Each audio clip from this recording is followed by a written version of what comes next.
Developed by the London Theatre Workshop, the new musical play Judy is writer Ray Rackham's first West End production. The scariest thing about writing for the theatre is a fear that nobody will see what you see in the piece.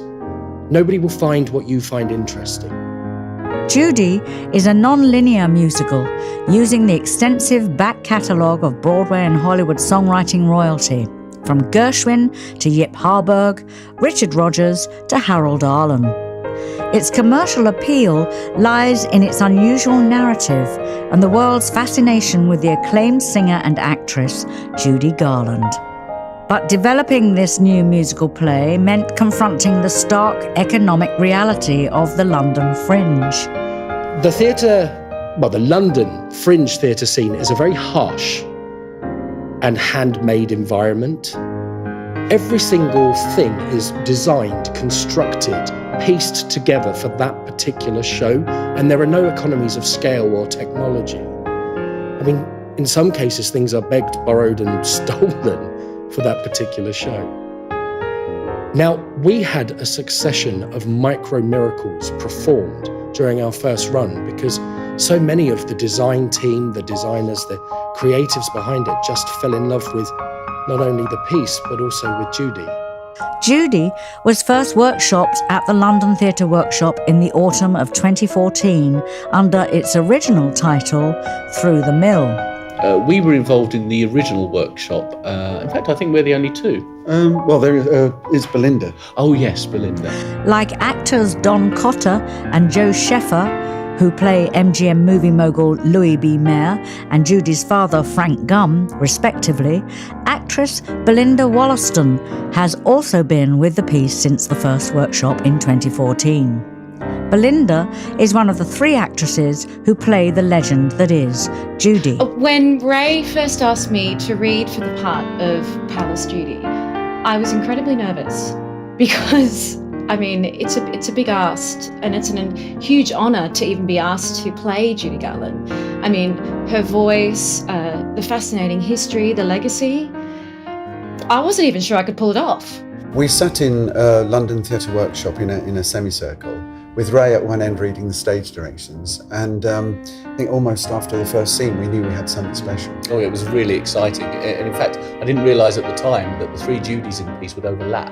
Well, in that it's non-linear, so the three Judys appear at the same time, just in their different time periods. And once I realised that, of course, I knew this was going to be a really different telling of the Judy Garland story. It was after that first workshop I knew I had to get the show produced on the London Fringe. If the show was to have any longevity, it was going to be on the Fringe. Every show has to go through some kind of development process, whether it's on the Fringe or whether you workshop it. You can't just take it straight to Shaftesbury Avenue and expect it to be perfect. You need to be able to try out songs, cut things, rework things. So having had that process as part of the development was crucial to getting Judy into the West End. I heard that they were casting a new play about Judy Garland that was coming to the London Fringe, and the guy who was doing the publicity on it was a friend of mine. So I emailed him straight away and said, you have got to get me seen for this part, please, and he did. With Helen Shields quickly cast as the older, or CBS Judy, and Belinda Wollaston reprising her role from the initial workshop as Palace Judy, attention turned to finding the final piece of the Garland jigsaw, Young Judy. We auditioned so many actresses for the part of Young Judy. I mean, this is Judy Garland before The Wizard of Oz, and it's a very difficult part to cast. I mean, she hadn't become Dorothy. Well, I'd never really thought of myself as a potential Judy Garland before that audition, because my agent submitted me for it. And I'd always loved the films of Judy Garland for years and years and years. And, but yeah, I never actually thought that I would get the part. Once we'd found our Judys, work then really started on mounting the production at London Theatre Workshop. Having our own theatre space to hone and to concentrate the piece was entirely liberating. Once we cast the Judys, my job became so much easier. Not only did we have three women who looked like Judy, had her essence, but also could sing with the same apparent ease that Judy did. I remember the first day of a meeting with Ray when I suggested that we should start the play musically with a big, bold sound, just like the girls would eventually sing.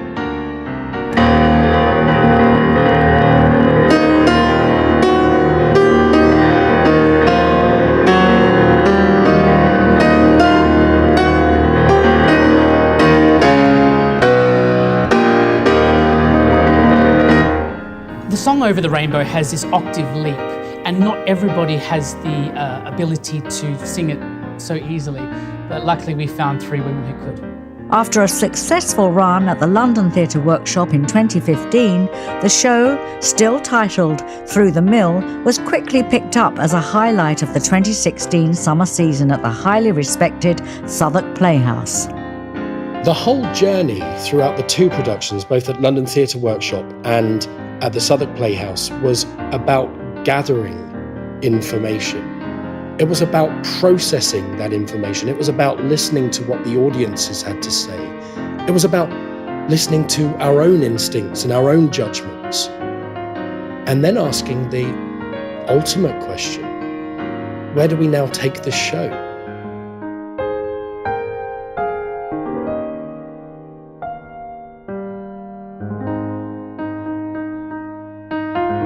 Hello, we're in the Hippodrome, formerly the Talk of the Town, which of course is where Judy Garland gave her final London appearance in 1969. And I'm sitting with the 3 Judys who are going to star in Judy at the Arts Theatre. So guys, welcome.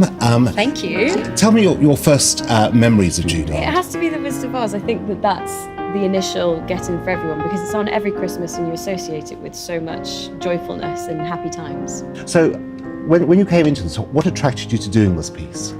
It's Judy Garland. It's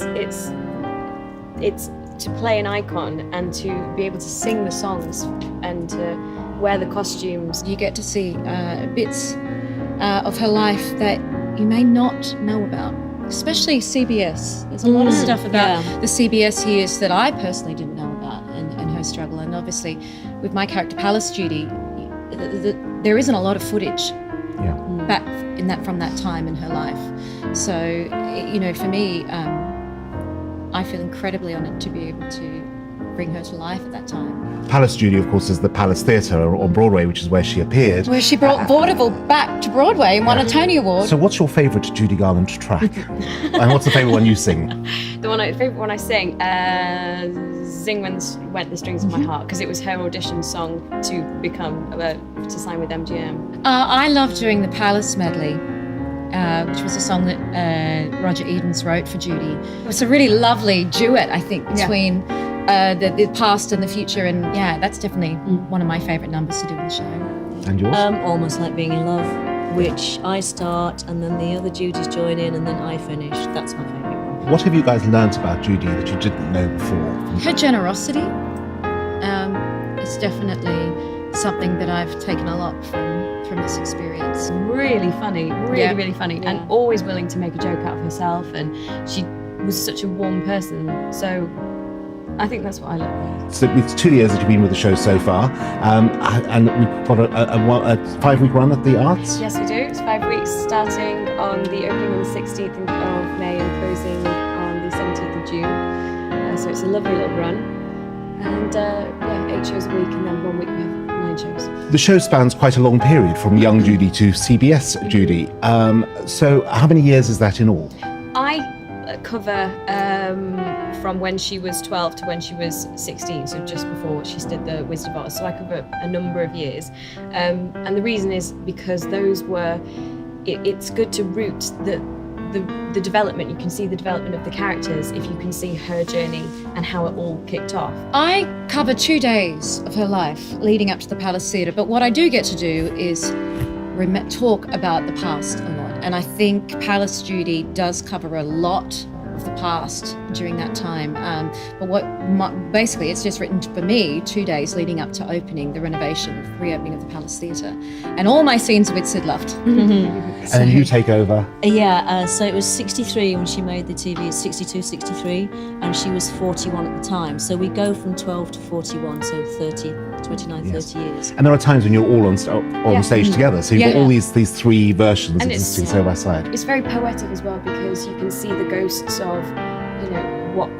when we're all on stage together and say Helen's doing a scene, you can see the ghosts of her past feeding into the scene, and I think it's a really artistic way of tying us all in together. Helen and I especially get to watch our younger selves on stage. So that's informing how we grew and became what we are. And of course, the joy of Judy is that there's a lot of archival footage. So you guys, have you done a lot of research watching her? So much. It's not sure. It's fun. Oh God, it's been a joy. Yeah, absolutely. Yeah. And then to honour that legacy is a really brilliant thing. Unbelievable. We're so lucky. It's a big honour. It's a huge tribute to her as well.